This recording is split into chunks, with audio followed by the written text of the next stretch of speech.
এয়া মোৰ চাহ, খৰিচা, কঁঠাল গুটি আৰু কঁঠাল পিঠা। এয়া দেখিছেই নহয়, মায়ে কঁঠাল কাটি আছে, ঘৰৰ কঁঠাল। আমাৰ যিহেতু নিজৰ ঘৰত কঁঠালৰ গছ আছে, সেইবাবে মানে এটা দুটা কঁঠাল ওলাই থাকে আৰু দেই ঘৰত। আৰু এতিয়া বেছি কঁঠাল নাই, মায়ে কোৱা মতে এইটো আছেগৈ আৰু দুটামান আছে সৰু সুৰা। এইটো পকিলে মায়ে কাটি আছে আৰু মই ওচৰত বাদু খাই আছোঁ। মই কঁঠাল খাই ভাল পাওঁ, কিন্তু কঁঠালটো একদম অলপো কেঁচা নাথাকিব লাগিব, অলপ একেবাৰে পকা হ'লেহে খাই ভাল লাগে। আৰু লগতে বাদুখিনি খাই বহুত ভাল পাওঁ দেই। বাদুতকৈও কঁঠাল আৰু বাদুতকৈও কঁঠালৰ গুটি একদম ফেভৰেট আৰু। কঁঠালটো কিন্তু সৰু দেই, গুটি ভালেখিনি ওলালে, ফুটা। ইমান ভাল হ'ব বুলি ভবা নাছিলোঁ, মায়ে কৈছিলে ইমান ভাল নহ'ব চাগে, কিন্তু ভালেখিনি গুটি ওলালেই আৰু দেই। আৰু তাৰপাছতে মায়ে আনিলেগৈ, মায়ে জাল উঠাই আনিলেগৈ আৰু মাছ লাগিছে বাৰু, ঘৰত খাব পৰাকৈ ভালেখিনি মাছেই লাগিছে। যিহেতু এতিয়া পানী শুকাইছে, মাছ এতিয়া বেছিকৈ লাগিব আৰু। আমাৰ মাৰ আকৌ মাছ ধৰাত সেইটো বহুত চখ আৰু এটা, সেইবাবে জাল 2খন জাল, 3খন জাল কিনি আনি দিছোঁ। আৰু পথাৰত পানী থকালৈকে আমাৰ ফাঁচি পাতিয়ে থাকিম, তেতিয়ালৈকে আৰু মাছ দেখাই থাকিম আৰু ন। তাৰপাছত এইপিনে আবেলি মই বনাবলৈ ল'লোঁ কঁঠাল পিঠা।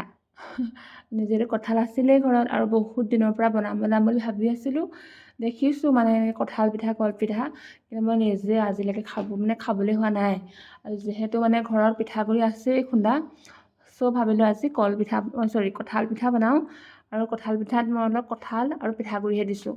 ইয়াত গুড় আৰু বেলেগ একো চুইট এড কৰা নাই আৰু। এতিয়া এইপিনে মই কঁঠালৰ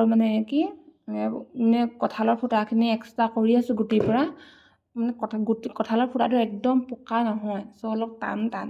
মই সেইবাবে টানখিনি উলিয়াই দিছোঁ, টানখিনি উলিয়াই দিবলৈ ট্ৰাই কৰিছোঁ।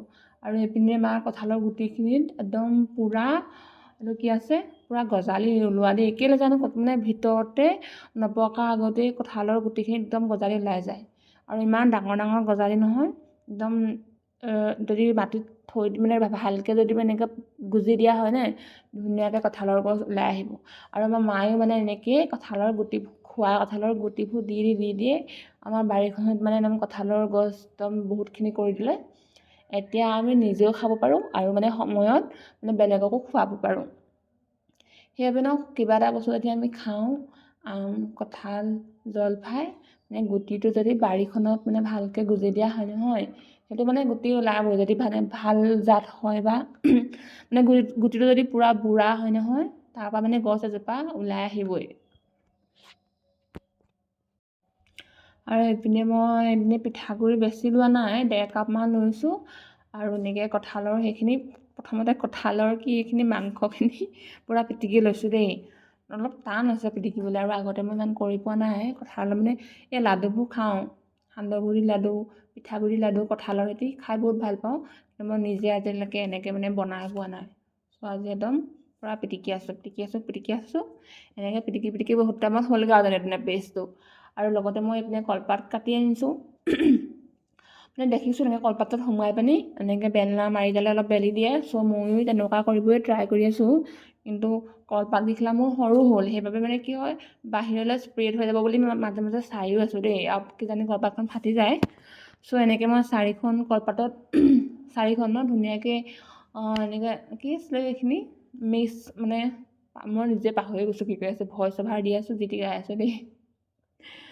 এনেকৈ যিখিনি পিটিকা কৰিছিল নহয়, তাৰ অলপ অলপ দি দিছোঁ ধুনীয়াকৈ, আৰু দি পানি মাজে মাজে কোনখনত বেছি হৈছে কোনখনত কমি আছে তাকো চাই কমাই আছোঁ দেই, কিজানি বেছি হৈ যাব ওলাই যাব। তাৰপিছত ধুনীয়াকৈ এনেকৈ দি হোৱাৰ পাছত এইখিনি মই অলপ বেলনা মাৰি দিলে চেপেটা কৰি দিছোঁ। চেপেটা কৰি দিয়াৰ পাছত কলপাতখন একদম ধুনীয়াকৈ লাগি ধৰিছে। তাৰপাছত এইপিনে মই 2খন কেৰাহী পাতিছোঁ। এখন পতা হ'লেও হয় বাৰু, কিন্তু আগতে যিহেতু বনাই পোৱা নাই, সেইবাবে মই 2খনেই পাতিছোঁ। আৰু 2খন কেৰাহীত এনেকৈ দুটা কলপাতৰ ভাগ পাতি দিছোঁ। দি পানি ফ্লেমটো একদম কমাই পানি ঢাকি দিছোঁ 5 মিনিটমানৰ বাবে। মাজতে মই এবাৰ চেক কৰিছিলোঁ, কিন্তু মই মোবাইলটো চাৰ্জত দিয়া আছিলে, চ' ভিডিঅ' নকৰিলোঁ। চ' 5 মিনিটমানৰ পাছত আকৌ মানে এনেকৈ ইলুটি কৰি দিলোঁ, কিন্তু কলপাতকেইখনে মানে মোক অলপ ঢকা দি দিলে, কলপাতকেইখন সৰু হৈ গ'ল, চ' অলপ বাহিৰলৈ ওলাই গ'ল। কিন্তু এনেকেই অলপ মানে 5-10 মিনিটমান মই দিলোঁ, কাৰণ মই একেবাৰে ল' ফ্লেমত দি থৈছিলোঁ আৰু কাম কৰি আছিলোঁ ল' ফ্লেমত দি পানি। তাৰপাছত এইখিনি হৈ গ'ল ধুনীয়াকৈ, আৰু মানে দেখিবলৈও ধুনীয়া হৈছিলে দেই, মানে ইজিলি হৈ যায়, আৰুতো হেল্থি হয় ন, এইটো একো আনহেল্থি বুলি একো নায়েই। চ' এইখিনি বনাই মেলি হোৱাৰ পাছত মই এইপিনে কঁঠালৰ গুটি দুটামানত বইল দি দিলোঁ। তাৰপিছত যিহে মোৰ গৰম উঠিছে, তাৰপিছত মই একদম গা পা ধুই ৰেডি হৈহে মানে চাহত বহিম আৰু দেই। তাৰপাছতে মানে দেখাম, ৰিভিউটো দিম কেনেকুৱা হৈছে। পুৰা একদম পাউডাৰ সানি বগা হৈ আছোঁ, যি গৰম উঠিছিলে, একদম গা পা ধুই আহিছোঁ আৰু ঘামি শেষ, একদম পাউডাৰ গাল সানি দিছোঁ গা পা ধুই। এয়া মোৰ চাহ, খৰিচা, কঁঠাল গুটি আৰু কঁঠাল পিঠা। মই পিঠা খোৱাই নাই, খালেহে গম পাম কি হৈছে। আৰু কলপাতকেইখন সৰু হৈ থাকিলে, একদম হেল্থি বস্তু হয় দেই, একদম বহুত হেল্থি হয়, চব মানুহে খাব পাৰিব, গুড় চেনি একো নোখোৱা মানুহে খাব পাৰিব। এনেও পিঠাগুড়ি আমাৰ শৰীৰৰ কাৰণে একো উপকাৰী নহয়, আৰু লগতে কঁঠাল গুঠিৰ সোৱাদ, চেনিবোৰ একো ইউজ নহয়, চ' মানে ট্ৰাই কৰি চাব পাৰে। মোৰ ব্ৰেচলেছ আছে, যদি কামিব নোৱাৰোঁ, আৰু মই কঁঠাল গুটি ৰাতিলৈ মই ভাত নাখাওঁ আৰু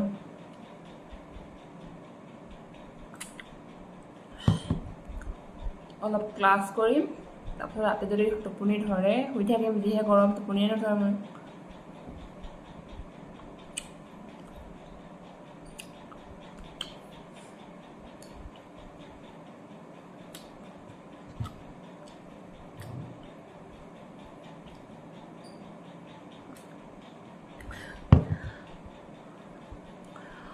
চ' আজিলৈ বাই, এইটো ভিডিঅ' ইমানতে, কালি আকৌ লগ পাম, আৰু তেতিয়ালৈকে মোৰ চেনেলটো ছাবস্ক্ৰাইব কৰি দিব।